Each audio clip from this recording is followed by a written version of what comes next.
Now, the story of the Enfield Haunting is one that's fascinated people for decades after two sisters reported witnessing paranormal events in their North London home. I can remember we actually spoke about it on the show, didn't we? Now, photos from 284 Green Street claim to prove the presence of a poltergeist, and even a police officer said they saw a chair move on its own accord. Yeah, it's now the subject of a new West End play starring Catherine Tate, who's here to tell us all about it. Good morning. Hello. So, we all sort of... Oh, all right, we're there, are we? Great. We all sort of remember this from being kids, I think, don't we? Well, a little bit. I was certainly alive, but I had no knowledge of it. So you knew nothing about this till you got the script? Knew nothing about it. Knew nothing about it. I think I might have been aware of the... You know, that photograph that's quite iconic of the girl, and everyone's like, well, was she on a trampoline, or, you know... Was she jumping up and down? Or was it the energy of something, you know, getting hold of her? Yeah. So I kind of knew that, but I didn't really know. So, Catherine, let's be honest, was the appeal of this play the fact that it was very close to your house? It's Zone 1 and it's an hour and 15 straight through, which is always... Where do I sign? Which is the top things I ask for in a job. So you're actually enjoying being close to home. It must be so easy. It's not the only thing I enjoy about it. The stage, the grease paint, the lights. It's bringing the story to life. But it's a nice short show. What can I tell you?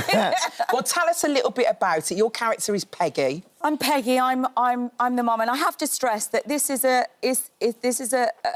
obviously a play inspired by real events. Yes. Yeah. It's not even, you know, we're not doing a true to life thing. Yeah. It is a fictional version of it. But obviously the main pillars of the story are true. There was a family in Enfield who this woman genuinely thought and was worried that something was so up with what was happening in the house that they eventually got help for it. There's something very special about theatre when it's scary, I think. I remember when we went to go... The first time we saw Women in Black, me and my wife, we went and everything. And on the way in, you're like, how scary can it be? Yeah, it's theatre.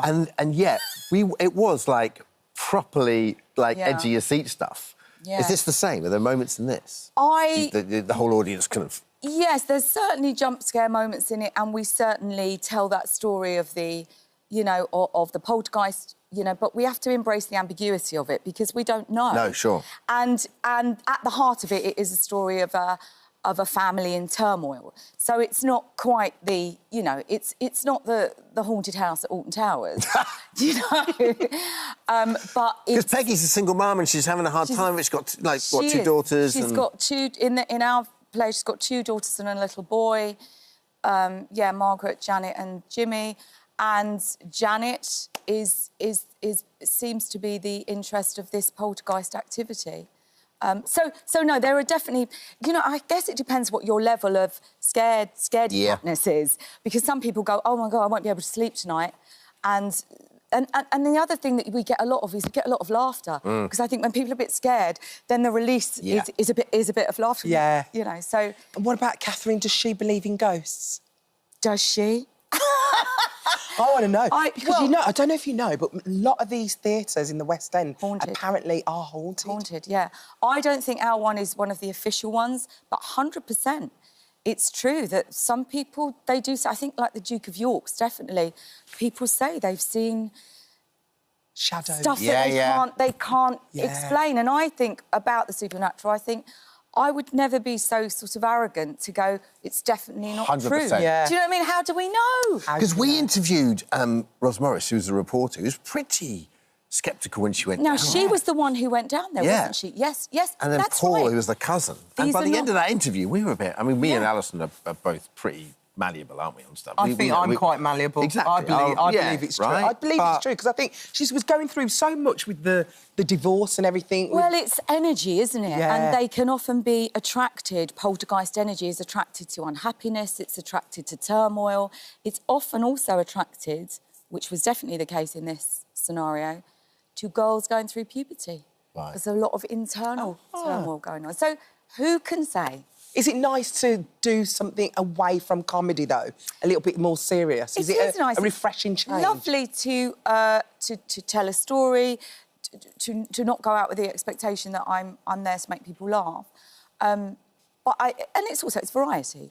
I would never ever not want to make people laugh. Yeah. But this is not the role I'm in. Yeah. In this story, you know. And presumably most of the roles you get offered now have a comedic bent to them because they know you can do comedy. So therefore, it must be nice doing something that's where you know. That's not the role. Yeah, I mean, look, nice. the play is genuinely an entertaining night out, I feel. But yes, there's no catchphrases.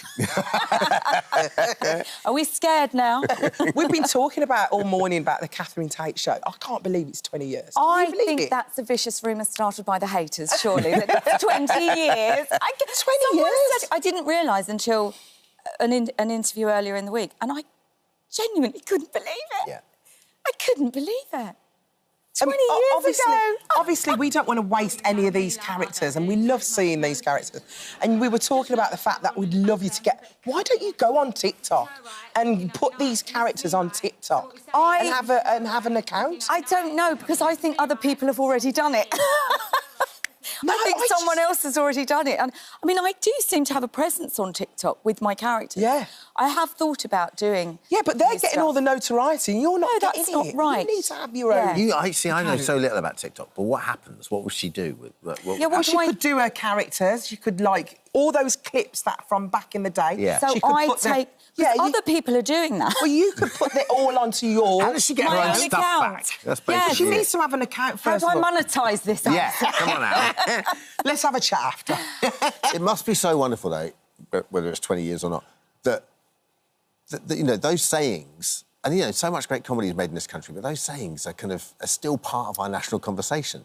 Like, my son laughs like the Nan, and when he laughs like the Nan, me and my wife go, well, he's doing Catherine Tate Nan again. Like, do you know what I mean? It's sort of... No, I think it's a huge... Listen, let's come back on the 30-year anniversary. You know, it's astonishing and wonderful and a privilege that people still like my stuff. So, but I do think it's thank you to the internet, really. Because when we were growing up, you watched something and that was it. That was it. Went out. You know, I love the fact that 20 years later we weren't still watching it. Yeah. Because, you know, I mean, I guess we were the classics, but it's... And it brings you to another audience as well, which is lovely. Kids that weren't even born 20 years ago know my stuff. And Two quickies before we leave you. That Doctor Who 60th anniversary special must have been so exciting. And you must have not been able to talk about it for like 6 months or something. Oh, way longer, because David and I knew we were doing it ages before, and we filmed it 18 months before it filmed. So we were sitting on it for a long, long time, Yeah, it was wonderful to be back. And lastly, Eurovision last year you loved, and now Ollie Alexander, who I didn't know, played your son in Gulliver's Travels. He played my son in Gulliver's Travels, little Ollie. So, your little baby. I know! We're going to see you back for Eurovision this year. I should hope so. I mean, he just picked me to the post for the UK entry, to be fair. I had my own song lined up. Well, listen, best of luck. Enfield Haunting runs the Ambassadors Theatre till the 2nd of March. Only an hour 15. What have you got to Come on. Congratulations as well with everything that you've done. Thank you. So good to see you. Lovely to see you again. Thank you.